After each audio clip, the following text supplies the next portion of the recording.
Tá fáte roh ag Tuairimí Tuairisc phodchraoladh nuachta a léirú ó Studio Tuairisc i Marna faoi chuirsaí an Toghcháin agus tá achas orm go bhfuil le John Downing linn agus Sean Taig ó Garvaí tá John na chat thuginn ó bhaile lia agus tá Sean Taig Beldaris is significant seo. So is dói tá tan rint agran de Tuairimí Tuairisc go chur amach le linn an nachtas agus is dói tá tús curtha leis an nachtas Olltoghchán bé an cha a fridge nahiad sa trí dáilcheantar sa stát agus stoi tu golóir nachhfuil a gine stoi mar tá antáhat le fachtas Toghcháin sa tíir seo. Níl ach seacht láideag le gáilginn go dtí lá na bhótaile agus so John could do while híon faoi chuirsaí mar táise faoi lethar agus beidir níl ach rint leitheanta caite ag pálatúirí amón fachtas. Cinnte lána ceart a go anna chud tácht a buint le fachtas an nuair dhearnach mar hampla the exit polls surveys déine tart amach as na bothanna vótála í feabhra fiche sa fiche agus dúirt scíormhaidóibh go dhéann siad an aigean na sús le ling an fachtas toghchánaíochta cuid mhacha go déanach go leor sa fachtas toghchánaíochta chunig mar an nuair dhearnach chuig Fianna Fáil agus Fine Gael isteach sa fachtas sa fiche sa fiche hí lob, hí ag éirí lob agus hí Sinn Féin híos ach dhearradh hir ba cheall ná gur tháinig an trí pháirtí amach ar cótharach lena chéile agus tháinig feabhas allmhór stoc lucht Sinn Féin. Neadar ag a buinte seo pátrúns de pobl brethna á rá go bhfuil gach seansán go méid an lá ag an rialtas atá buil amach go háirithe Fianna Fáil agus Fine Gael agus go méid siad a tofa. Har bheith lua chuna le héad rá. Tá Sinn Féin híos ach measim go bhfuil cic eile fanta ag lucht Sinn Féin agus go bhéadach siad feabhsú. Neadidir sa bhéad céanna is ar áirigh lob I fiche sa fiche ach beag le feiscint. Agus go dé dúil híon Sean Taig fan dói a bhí rudí go dtí seo agus beidir go bhfuil éon leid tugad doing fan cineal fachtas a déadú bheith a gin déadú bheith roin. Stoch chéint tón le Jan mar turn seanachil is minic bach long lá leis an ggóin agus big Fianna Fáil agus Fine Gael a cuioine bhar sin go háir beidir Fine Gael is stocha go bhéadfar agur drothús a bhí leis an bhachtas tá chasan marall an gunspód gan chuine seo fé Michael O'Leary agus na múntóirí agus mar sin agus big lucht Fine Gael be siad bór a faoi sin neidir an dhéana sé an difriocht sa deirach beag siad a cuioineh ar fiche nuair a bhí Leo Varadkar agus Fine Gael ar muin na wici teachtaín Toghcháin san chomá agus rud beag neamhseach beidir ag an am comóra bhí le déanamh Charlie Flanagan ar an RIC is díirithe ar an gunspóid sin a bhí daoine chuidmha ag tús an achta sin agus be siad asúil ná tarlóigh an rud céan a rís mar déobtá a rís ní hen téan chúis nar dhéon Fine Gael chomá sin féféas a bhí daoine asúil ach ag an am céine is dó chuig ag tús an achtas an díospóraach sin ar fáid do bhain sin go é ábhríonn de cheolta ina Gael agus chuir sé beidir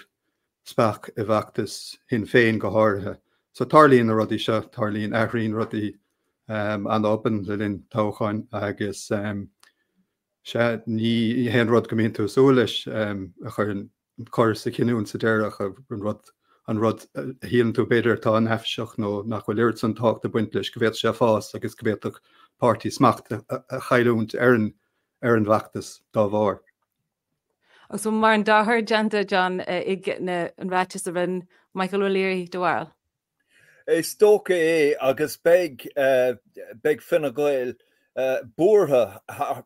Harbh búrtha faoi mar tá stair a cáil le droch hús a chur lena cuid fachtas Toghchánaíochta fiche a séideag viidir chun an muir speisialta seasta ilíoch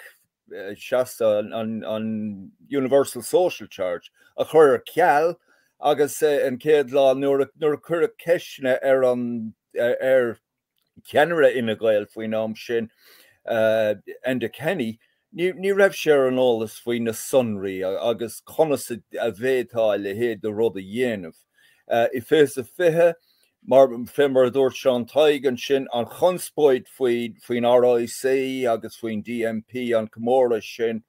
agus a rí seile héis méid sin ise fensin an ise na bheoch daine I déideal teacht an seanna finsin. Phléasc sé sin gan chuine agus ní raibh freigra ag lucht fan na Gael dhearr hir dúirt siad féach beag stadéir a going. Bunáid méid comisiún chun féchant chuige.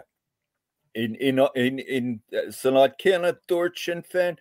féach bíag pinsinna gach éine ó 65 bliana a raig. So Tarlíon rudaí agus seo rud a tháinig an tubis sin nó an preiseach a dhéin Michael O'Leary is Launchile Factus Peter Burke as Samuelin Carr an ihe hanna tháinig sé sin amach gan chuine agus sin iad na rudaí a déatach a bheith anna chuid tionchar acu le ling Factus Toghcháin. Molíon íon rud neamhgrach eile nétarlú in san nachta seo, íon rud a hasna amachtatí seo. Tá Jerry Hutch na sigáil a gáine Marilú I mhaile clia, go dtí bhhail sin? Well, it's focus, it's a piece of drama, piece of ground at all in our era. Ní tá dar era faoine le héad. I bhaid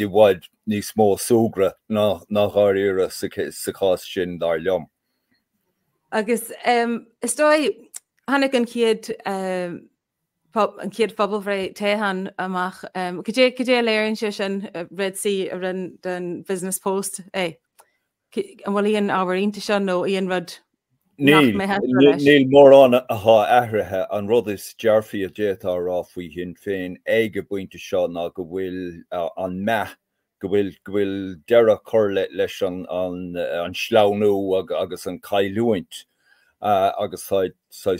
seasamhach ach táid I bhaid teh hir de Fianna Fáil agus Fine Gael agus a le den levéil takeíochta a bhíoch acu fiú breis bliana ó hin 8 faoin géad. Ceapim go méid fiabhsa teachtar sin ach neadidir céhéad cén sort a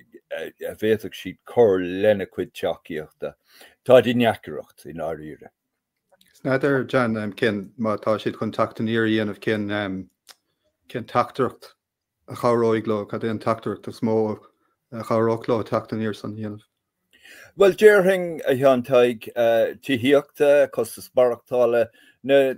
ABC rudaí a táid a gíri an díspóireacht I dhíriú ag a buinte seo agus is tóilm go méid tuile le tluisint agus beag daine ag macnamh ag déanamh macnamh conastá cá agus cén sort tháchaí a bheith a going le ling tréimhse 45 bliana amach sa tháchaí. Bhí scéal san Irish Independent ag an dúir seaitne gur fearr le Fianna Fáil agus Fine Gael a bheith a ggóirialtas le páirtí an Locht Oibre seachas an chomhaontas glas. Bhfuil íon úidir aontas sin nó bhfuil go dté bhfuil marlach a faoi sin? Well, beag Toghcháin Jackar ag an chuintas leis an tréimhse seo bhí 7 faoin géad acu an uair dhearnach fés a fithe. Tháinig ar leis le drom le dornáin starúil de teachtaí dála dáíag acu ach beag siad híos níl doubtar be agus beag siad Jackar acu éon rud a dhéanamh taobh mu de bplé clia. Sin ráite tá ceithre faoin géad acu I láthair na huaire agus measim bíochas go méid cailúinte acu nach méid an scris a dénach ortha an nuair dhearnach a cuairsaí de bun cóiríaltas ag teacht amachchas an cóiríaltas gabhfuil sa héineag cael siad a cuid Toghcháin dála go léir. Ní dóilm go dar lóca le héad an chéad tros eile ach beag deacrachtaí acu ach sin ráite ní féidir bra éon bailach go méid siad I gcó rialtas amach an seo mar seans go beag aithre meán aíonna acu agus aithriú idir de teachtaí a bheits a dul ar náis agus ar eile. Mar sin neadar déadach éon dróm dul éon dróm eile siad na fíorachtaí dála a meach an tionchar is mó cén sort córialtas a bheith go going amach an seo. Is go dé géis agad lei sin? Well, dál nua, céad sa 60 láthair na huaire, trochanné Toghcháin an céad dáil eile, céad sa 74 an fíorach dríochta ná ar a laid 87 Toghcháin dála chun dul I mbun rialtas. Mar sin chun iad siúd a tharaingla céile, beag córialtas a going. Níl aine a seasamh 87 iarthóirí, ónas go beag móribh acu, mar ní bheidh go réalaíoch. Mar sin cén drám a thiocach le chéile, brahan sé ar na fíorachtaí dhearr hir. Dearan Party X nach roiach siad le Party A, ach sin go léir ráite. Ige dearad, déadach ceanara Party X ará well dúramar le héad seo, rivan Olltoghchán a níis, tá cinenne muintir na tíre fachta going agus caiimiid gníomhú de réir an tora a tugach doing agus rialtas a tholáthir de muintir na héireann. So was sé rá lua le hiirí art túair a thuirt, John? Faoi cé hílann tú a bheits cadid na party nó cin sort cum a bheits ar an chéad rialtas eile? Tá an factas seo thar a bheith I láthair na huaire. Ach déirthing, go buinte seo agus déadach gach rud a bheith aithrithe faoi ceann seachtaine. Ach déirthing go bhfuil go buinte seo an cuma ar go mbeadh Fianna Fáil agus Fine Gael I mbun córialtas a rís. Ach, cá bhis do wing. Mar hosníomar amach an trúr a going is sin a géan tú go bhfuil go mraithin annach chuid ar an fachtas. Agus sulla gurmuid críoch le cuasaí seantaigh cén sort clúdach a bheits tuairisc go déanú ar na Toghcháin? Ar an Toghcháin agus ar chuasaí an Toghcháin agus ar nachtas agus le héad sin? Mar a bhí mid géirí dhéanamh a gáí be mid déirigh an dárá rastal agus be mid a féchantar an mór fictúir le héad I Janansa agus be mid cumad súil chuma ar éon rud a bhaineann le cuasaí Gaeilge nó cuasaí Gaeltachta be mid a féchantar gombeonn ar na forórgraí Toghcháin os na páirte go léir fécin cattá gealta nó hebh na Gaeilge na Gaeltachta de tháinig ceann Aíonna Fáil amach an jobh agus nó nné agus beag mid déanamh bhein líise rudí mar sin chumá leis na dál ceantar go léir ach be mid a díúteach go sonrach ar na dál ceantar sin na chuntathe Gaeltachta seach cín de chuntathe Gaeltachta. So mar dearm beag an dárad a dhéanamh goin tá scéalinn jobh goin mar hampla fés na daine tá a gairí as na cainteoirí Gaeilge sa trocha tríú dála tá gairí as